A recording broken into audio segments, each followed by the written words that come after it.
हिंदू विरोधी बताया गया है और कहा गया है, बीजेपी के नेताओं की तस्वीर लगी है जिसमें यह कहा गया है कि हम लोग राम को मानते हैं और दूसरे धर्म का भी सम्मान करते हैं, लेकिन ये लोग हिंदू धर्म का अपमान करते हैं, बाकी सबका सम्मान करते हैं।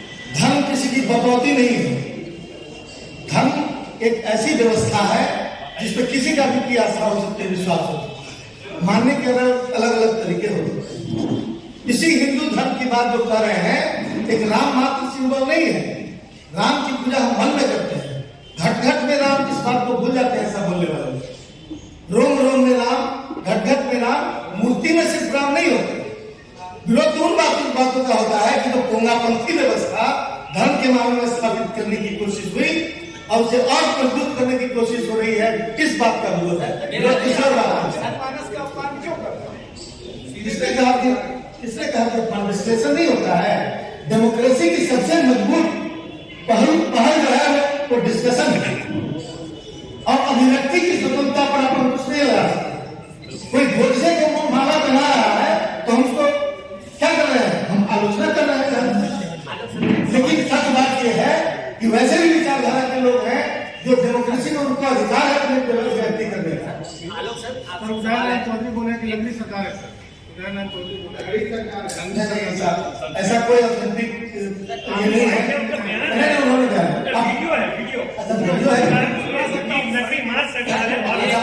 आप पहले बता दीजिए, कोई किसी भी आप भावना की बात, भावना की बात क्यों डिस्कशन कीजिएगा उस पर, लेकिन ये भावना की बात है। सबकी भावना है कि यह एक समाजवादी सोच की प्रजातांत्रिक सरकार है और जनता के कंसर्न को प्रायोरिटी पर रखती है।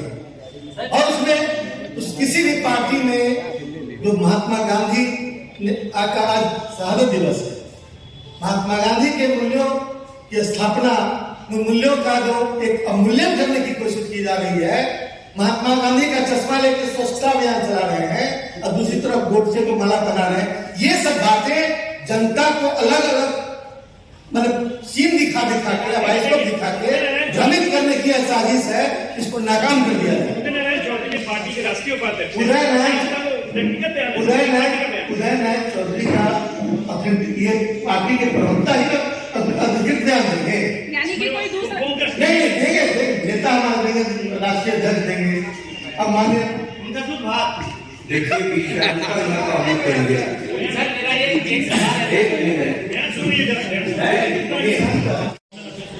ये 1970 वाले दशक में 50 साल की इसमें आपकी सरकार ने 17 साल शासन थी, क्या कोई परिवर्तन नहीं हुआ? 50 सालों में नहीं परिवर्तन हुआ, लेकिन परिवर्तन के बाद फिर परिवर्तन करने की कोशिश हुई।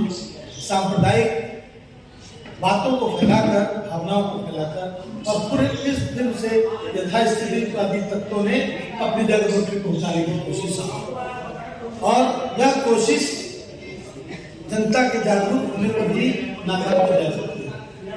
इसलिए ऐसा महसूस होता है कि उस नारे की प्रासंगिकता फिर से बन गई है और जनता महसूस कर रही है हर मोर्चे पर उसी विचार के लोग जिनके बारे में जगदेव बोला करते थे 10% किसी न किसी रूप में उसका कब्जा कर चुके हैं और आम आवाम उनके शोषण का विभिन्न तरह से शिकार है।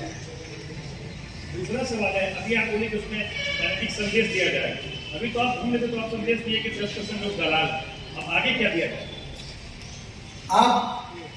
मैं समझता हूं कि उस 10% पर जो आप कन्फाइंड आपके चाहे और भी कई लोगों ने दिखाया इस सवाल को, 10% मैंने कहा कि जब अंग्रेज थे तो शोषक अंग्रेज थे और देश के लोग शोषित थे, उनको 10% कहा जाता था।